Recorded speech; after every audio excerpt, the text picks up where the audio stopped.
There was a man who had spent 40 years deciding the fate of others, never once questioning whether he had the right to do so. His name was carved into marble at the courthouse. His judgments had destroyed families, built empires, and changed the course of countless lives. But on the day he lost his voice, he finally learned to listen.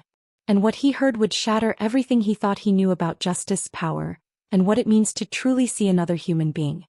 Judge Marcus Whitmore had presided over the county courthouse for nearly 4 decades. Every morning he would arrive at exactly 7:30, his black robe pressed to perfection, his silver hair combed with military precision. The bailiffs would straighten their posture when he entered. The lawyers would lower their voices. Even the air in the courtroom seemed to hold its breath when Judge Whitmore took his seat at the bench. He had earned this respect, he told himself. Every verdict, every sentence, every ruling had been the product of his superior intellect and unwavering moral compass. The people in town knew Judge Whitmore as a man of absolutes. There was right and there was wrong, and he possessed an almost supernatural ability to distinguish between the two. He never wavered. He never doubted. When he brought down his gavel, the sound echoed with the finality of truth itself. Defense attorneys feared him. Prosecutors revered him. And the defendants who stood before him quickly learned that mercy was not a word in his vocabulary. Justice, he would often say, must be blind. And Judge Whitmore made certain that his courtroom reflected this principle with ruthless efficiency. But what the town did not know was that Marcus Whitmore had become a prisoner of his own certainty. At home, his wife had stopped trying to discuss anything of consequence with him years ago. His 2 adult children visited only on holidays, and even then the conversations were stilted and brief. His grandchildren, whom he barely knew, would squirm uncomfortably when he spoke, as if his very presence demanded a verdict they were not prepared to defend. Marcus had built walls so high around his sense of rightness that no human warmth could penetrate them. He told himself this was the cost of integrity. He told himself that loneliness was the price of wisdom. One Tuesday morning in late September, Judge Whitmore woke to find that his voice had simply vanished. Not weakened, not hoarse, but completely gone. He opened his mouth to call for his wife, but no sound emerged. Alarmed, he rushed to the bathroom mirror, examining his throat, his tongue, searching for some visible explanation. Nothing appeared wrong. He tried again to speak. Silence. A cold panic gripped him, the kind of fear he had not felt since he was a young man, unsure of himself and his place in the world.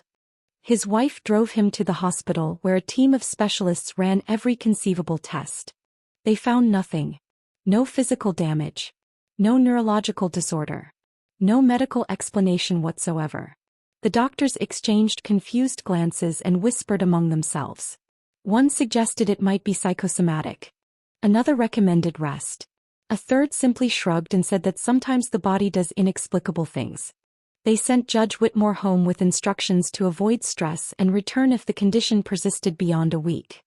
Marcus sat in the passenger seat of his wife's car, staring out the window, feeling more helpless than he had ever felt in his entire life. The courthouse was thrown into chaos. Judge Whitmore could not preside over trials if he could not speak. The county scrambled to reassign cases. Lawyers filed motions for continuances. The local newspaper ran a story speculating about his health and possible retirement. Marcus watched all of this unfold from his study at home, surrounded by legal books and awards that now felt hollow and meaningless. For the first time in 40 years he had nothing to do. No cases to review. No verdicts to render. No voice with which to pronounce judgment. He was simply a man sitting in silence, confronting the deafening quiet of his own thoughts. His wife Helen had grown accustomed to the silence between them long ago.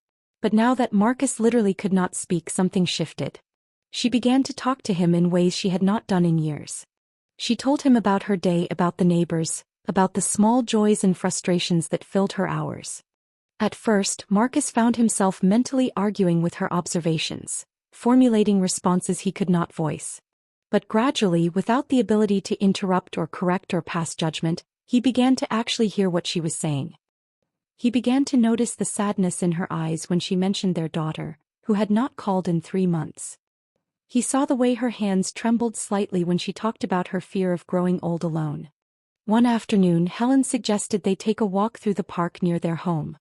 Marcus initially resisted, uncomfortable with the idea of being seen in public in his diminished state. But Helen insisted, and something in her tone made him relent.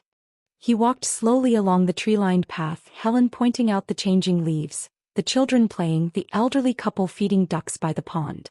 Marcus observed it all with new eyes.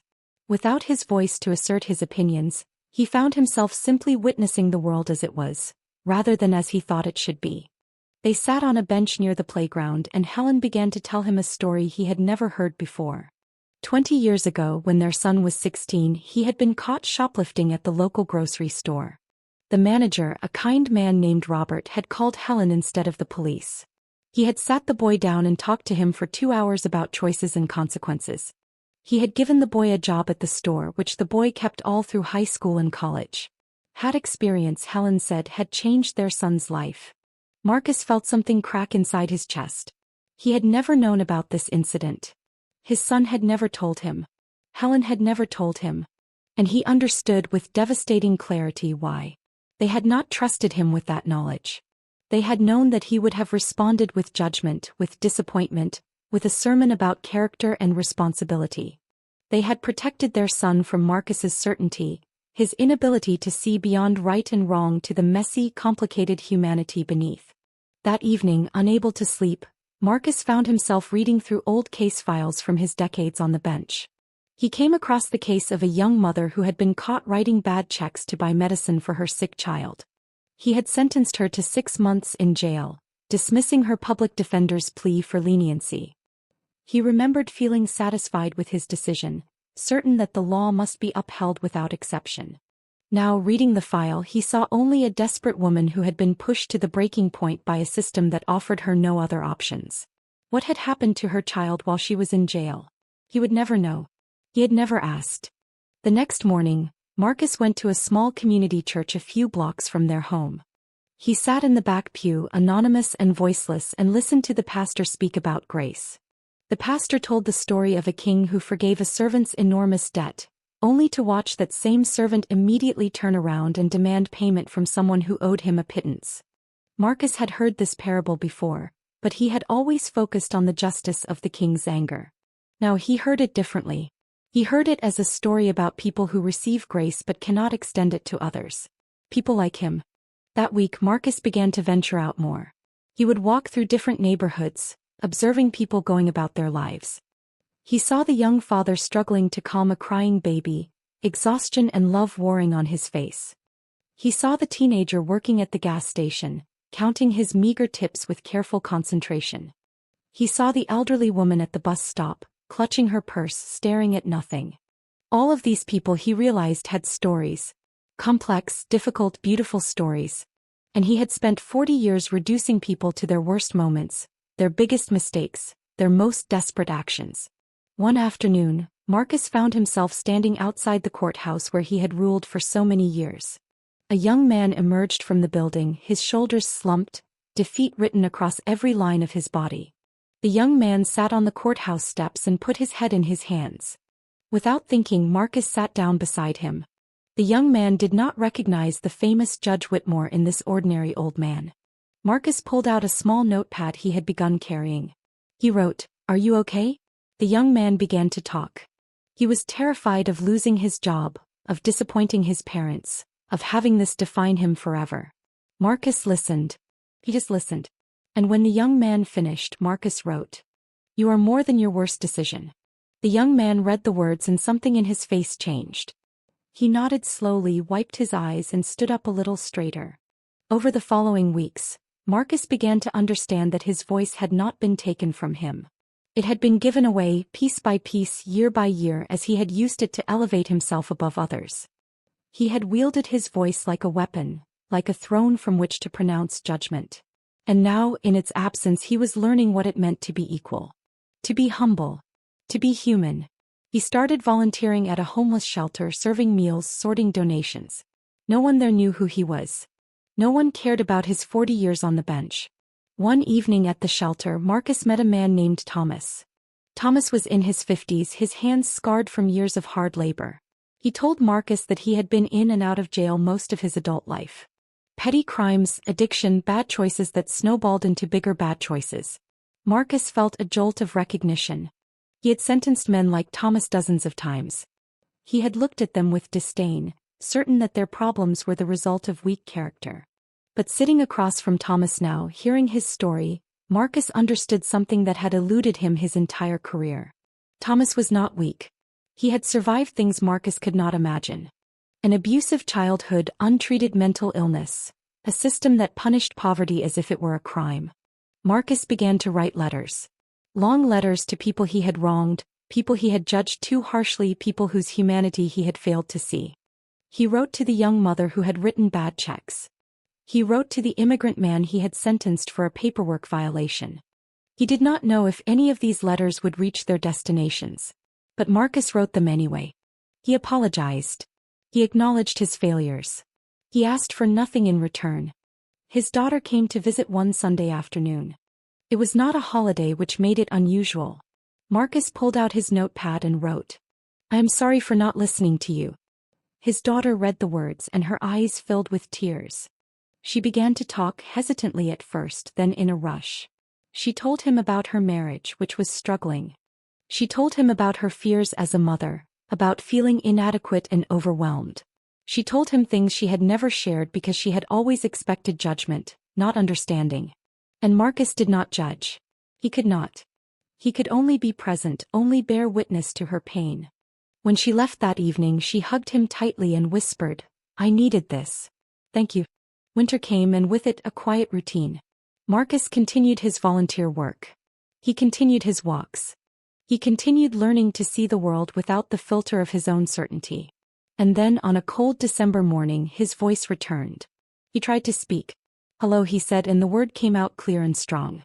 Helen rushed into the kitchen, her face a mixture of joy and concern. Marcus stood there, his voice restored, and felt an overwhelming urge not to use it. Because he understood now what his silence had taught him. That listening is more important than speaking. That wisdom comes not from pronouncing judgment but from bearing witness. Judge Marcus Whitmore did not return to the bench. He retired quietly without fanfare. He spent his retirement doing the work he should have been doing all along. He volunteered at the legal aid clinic, helping people navigate a system that was designed to confuse and intimidate. He spoke at schools not about law and order but about the importance of seeing people as whole human beings. He rebuilt his relationships with his children, his grandchildren, learning their stories, celebrating their joys, supporting them through their struggles. And sometimes when someone would ask him for advice, Marcus would pause before speaking. He would remember the months of silence, the lessons learned in the absence of his voice. And he would say, "I do not know. Tell me more. Help me understand." Because true wisdom, he had finally learned, was not about having all the answers. It was about asking better questions. It was about approaching each person with curiosity rather than certainty, with compassion rather than judgment. Years later, when Marcus was in his 80s, a young law student came to interview him for a project on judicial reform. He asked him what he would say was the most important thing he had learned in his long career. Marcus thought for a long moment, remembering the man he had been, the man he had become.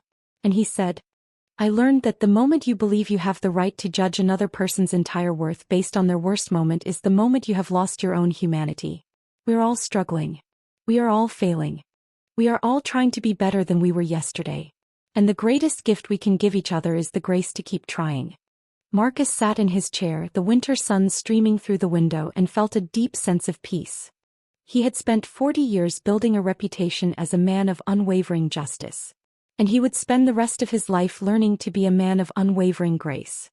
Not because he had found religion or had some dramatic conversion, but because he had been forced into silence and had discovered in that silence the voice he should have been listening to all along. The voice of common humanity. The voice that whispers we are all connected, all worthy, all deserving of compassion. That is the story of Judge Marcus Whitmore, the man who lost his voice and found his humanity. The man who spent 40 years on a throne and the rest of his life on his knees, learning to serve.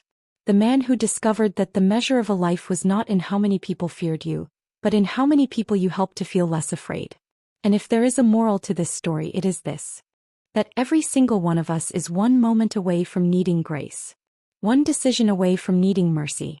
One mistake away from needing someone to see past our failures to the frightened, flawed, but fundamentally worthy person beneath. And that the most powerful thing any of us can do is to offer that grace to others, knowing that someday somewhere we will desperately need it ourselves.